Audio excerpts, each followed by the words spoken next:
على رسوله الكريم أما بعد فأعوذ بالله من الشيطان الرجيم بسم الله الرحمن الرحيم إن هذا القرآن يهدي للتي هي أقوم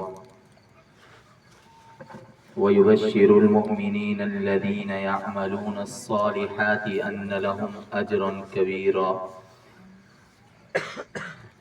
وقال صاحب القرآن صلى الله عليه وسلم إن الله يرفع بهذا الكتاب أقواما ويضع به آخرين او كما قال علیہ الصلاۃ والسلام۔ میرے محترم و مکرم سامعین،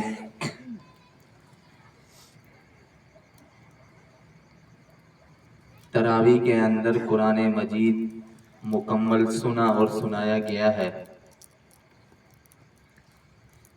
اور اسی تکمیل قرآن کی محفل میں آج ہم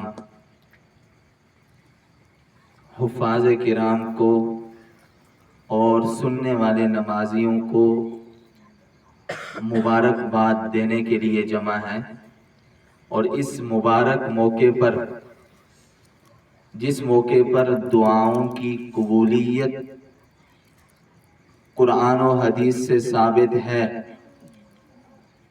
دعا کرنے کے لیے، اپنی حاجات، ضروریات، پریشانیوں کو اپنے رب کے سامنے رکھنے کے لیے ہم یہاں سب جمع ہیں۔ استاد محترم استاد عبدالباری صاحب کے حکم پر چند منٹوں کے اندر میں کچھ گزارشات اس موقع کی مناسبت سے آپ حضرات سے عرض کرتا ہوں۔ قرآن مجید حضور پاک صلی اللہ علیہ وسلم پر نازل ہونے والی وہ کتاب ہے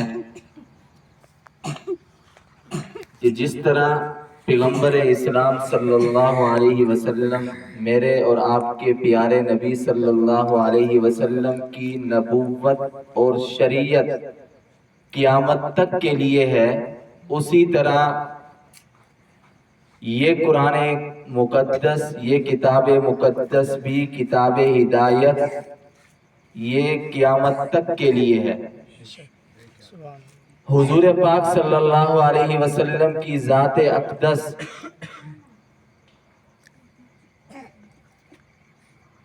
تو کچھ عرصہ اس دنیا کے اندر رہنے کے بعد اس دنیا سے پردہ فرما گئے، لیکن حضور کی شریعت اور حضور پہ نازل ہونے والی یہ کتاب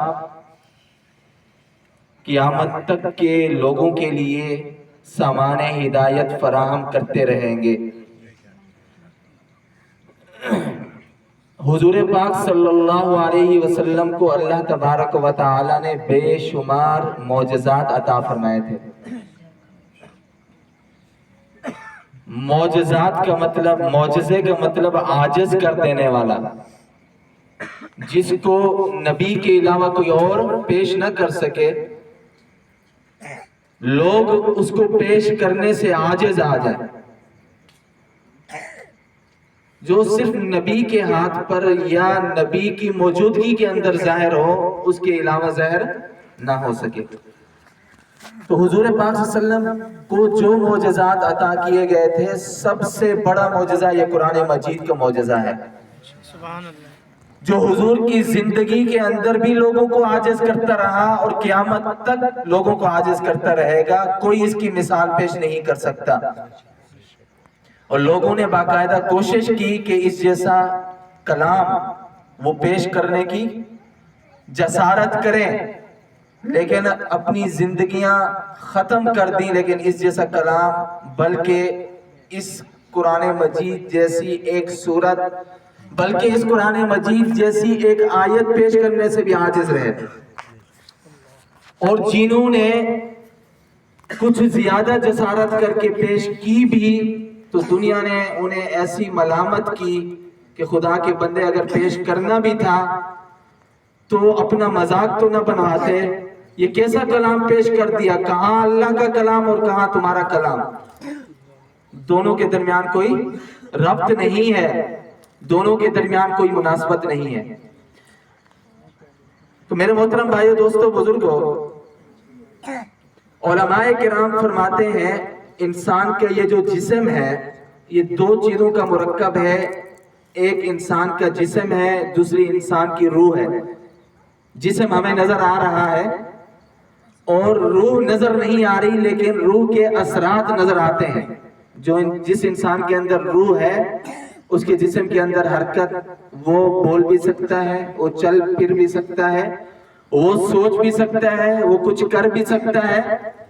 روح کے اثرات نظر آتے ہیں، روح خود نظر نہیں آتی. اور انسان کے جسم کی ان دونوں چیزوں کو غذاؤں کی ضرورت ہے. انسان کے جسم کا ایک جز ہے بدن جو ہمیں نظر آ رہا ہے، اور یہ بنایا گیا ہے مٹی سے. کس سے؟ مٹی سے.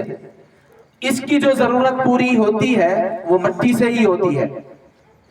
فَأَنبَتْنَا فِيهَا حَبًّا وَعِنَبًا وَقَضْبًا وَزَيْتُونًا وَنَخْلًا. اللہ تعالیٰ فرماتے ہیں یہ اناج، یہ زیتون، یہ غلے، یہ سب کچھ جو ہم اس زمین سے نکال رہے ہیں کس کے لیے؟ انسان کے لیے. انسان کی جسم کی غذا، چونکہ جسم جو بدن ہے یہ مٹی سے بنا ہے، تو اس مٹی سے بنے ہوئے بدن کی غذا بھی مٹی سے پیدا ہوتی ہے. اس لیے انسان کھاتا پیتا ہے تو ٹھیک ٹھاک رہتا ہے. اس جسم کے اندر، اس بدن کے اندر قوت اور طاقت پیدا ہوتی ہے. اس قوت اور طاقت کے ذریعے وہ کام کاج کرتا ہے. دوسری چیز ہے روح. روح کہاں سے آئی ہے؟ وَكَذَلِكَ أَوْحَيْنَا إِلَيْكَ رُوحًا مِّنْ أَمْرِنَا. روح کا تعلق آسمان کے ساتھ ہے. اور اللہ تبارک و تعالی نے قرآن مجید کے ایک نام یہ بھی بتایا ہے کہ قرآن کیا ہے؟ روح ہے. قرآن کا ایک نام کیا ہے؟ روح. فرمایا وَكَذَلِكَ أَوْحَيْنَا إِلَيْكَ رُوحًا مِّنْ أَمْرِنَا. اسی طرح ہم آپ کی طرف، یعنی اے نبی صلی اللہ علیہ وسلم، ہم آپ کی طرف اپنے امر سے روح بھیجتے ہیں، وحی کرتے ہیں. اللہ تبارک و تعالی حضور پاک صلی اللہ علیہ وسلم کی طرف کس چیز کی وحی کرتے تھے؟ قرآن مجید کی. تو قرآن کا ایک نام کیا ہے؟ روح. تو اللہ نے قرآن کا ایک نام روح بتا کر یہ بتا دیا کہ روح کا تعلق آسمانوں سے ہے. جب آسمانوں سے ہے تو اس کی غذا بھی آسمانوں سے آئے گی، اور وہ غذا کیا ہے؟ قرآن مجید. وہ غذا کیا ہے؟ قرآن مجید. انسان کی روح کو جو اطمینان ہوگا، انسان کی روح کو جو غذا ملے گی، روح جو زندہ رہے گی، وہ کس کے ذریعے رہے گی؟ روح کے زندہ ہونے کا جو سامان ہے وہ قرآن مجید ہے. روح خود آسمانوں سے آئی ہے، اس کی غذا بھی اللہ تبارک و تعالی نے قرآن کی شکل میں آسمانوں سے نازل کی ہے. تو جس طرح ہم اپنے جسم کی غذا کی فکر کرتے ہیں، جسم کو کوئی بیماریاں لاحق ہو جائیں اس بیماریوں کو ٹھیک کرنے کی فکر کرتے ہیں. سر کے اندر درد ہوا، پیٹ کے اندر درد ہوا، گھٹنوں کے اندر تکلیف ہوئی، کوئی بھی جسم کے اندر تکلیف ہوئی تو ہم کیا کرتے ہیں؟ اس تکلیف کو دور کرنے کی کوشش کرتے ہیں یا نہیں؟ ڈاکٹر کے پاس جاتے ہیں یا نہیں؟ یا گھر کے اندر بیٹھ کر سو کر انتظار کرتے ہیں ڈاکٹر مقبول صاحب یہاں آ کر کوئی دوائی دیں گے تو ٹھیک ہے، ورنہ میں خود نہیں جاؤں گا. بتاؤ بھائی، رات کے 2 بج رہے ہوں، جسم کے اندر کوئی تکلیف ہو تو ہم سوئے رہتے ہیں یا اٹھ کر ڈاکٹر کے پاس بھاگتے ہیں، ہسپتال کی طرف جاتے ہیں؟ بتاؤ بھائی. رات کے 2 بج رہے ہوں، 3 بج رہے ہوں، 4 بج رہے ہوں، دن ہو یا رات ہو، جسم کے اندر تکلیف ہوتی ہے، جسم کی کوئی بیماری لاحق ہوتی ہے تو فوراً اس کی علاج کی طرف متوجہ ہوتے ہیں. نورپور کے اندر نہ صحیح، نورپور کے اندر کوئی علاج کے لیے کوئی ڈاکٹر نہ ملے تو بھاولپور کی طرف جاتے ہیں. بھاولپور والے کہہ دیں ملتان جانا ہے تو وہاں جاتے ہیں یا نہیں جاتے؟ وہ کہیں لاہور جانا ہے، جاتے ہیں نہیں جاتے؟ تو میرا سوال ہے، روح کی جو بیماریاں ہیں، کفر ہے، نفاق ہے، فسق اور فجور ہے، لالچ ہے، بغض ہے، عناد ہے، حرص ہے، یہ تمام کس چیز کی بیماریاں ہیں؟ کینہ ہے، بغض ہے، یہ روح کی بیماریاں ہیں. اس کے علاج کے لیے ہم کہاں گئے ہیں؟ کہیں جاتے ہیں؟ بتاؤ بھائی. اور جسم کی بیماریوں سے زیادہ یہ روح کی بیماریاں ہمیں ہیں یا نہیں؟ کون سی بیماریاں زیادہ ہیں؟ روح کی بیماریاں. تو بتاؤ جس طرح جسم کی بیماریوں کا علاج کرتے ہیں اسی طرح روح کی بیماریوں کا علاج کبھی کیا ہے یا کرنے کی فکر کی ہے؟ کبھی ہم گئے ہیں استاد عبدالباری صاحب کے مدرسے کے اندر کہ مجھے قرآن نہیں آتا، مجھے میرا جو روح ہے، میرا جو دل ہے وہ مردہ ہو چکا ہے، مجھے قرآن کی کچھ آیات سکھا دو، قرآن کی کچھ صورتیں سکھا دو. قاری ظفر صاحب کے مدرسے کے اندر کبھی گئے؟ قاری راشد صاحب کے مدرسے کے اندر کبھی گئے؟ قاری اسلم صاحب کے مدرسے کے اندر خود جا کے کبھی کہا ہے ہمیں کچھ پڑھا دو، کچھ سکھا دو؟ آج کل میری جو روح ہے وہ بڑی بے چین ہے، اور ہر وقت ہم سب کی روح جو ہے بے چین ہے، کیونکہ اس کی غذا نہیں مل رہی، اس کو جو بیماریاں لائق ہیں اس کا علاج نہیں ہو رہا. کسی اللہ والے کے پاس جا کر اس کے علاج کرانے کی کوشش کی ہے؟ پھر حبیب اللہ شاہ صاحب کبھی ان کے پاس گئے ہیں؟ نہیں گئے. تو میرے محترم بھائیو، دوستو، بزرگوں، روح کا جو علاج ہے قرآن مجید کے اندر ہے. الا بذکر اللہ تطمئن القلوب. جب تک قرآن مجید اور اللہ تبارک و تعالی کا ذکر نہیں کریں گے، قرآن مجید کی تلاوت نہیں کریں گے، قرآن مجید کو سیکھیں گے نہیں، قرآن مجید کو سمجھیں گے نہیں، قرآن مجید پر عمل کرنے کی کوشش نہیں کریں گے، اس وقت تک دل کی بیماریاں، روح کی بیماریاں ختم نہیں ہو سکتی، اور اس وقت تک ہمارا دل مطمئن نہیں ہو سکتا، روح مطمئن نہیں ہو سکتے، روح کو چین نہیں مل سکتا. تو میرے محترم بھائیو، دوستو، بزرگوں، تو آج ہم عزم کریں جس طرح ہم جسمانی بیماریوں کے علاج کی فکر کرتے ہیں، آج کے بعد انشاءاللہ روحانی بیماریوں کے علاج کی بھی فکر کریں گے یا نہیں؟ تو اللہ تبارک و تعالی ان گزارشات پر عمل کرنے کی توفیق عطا فرمائے. وآخر دعوانا ان الحمدللہ رب العالمین.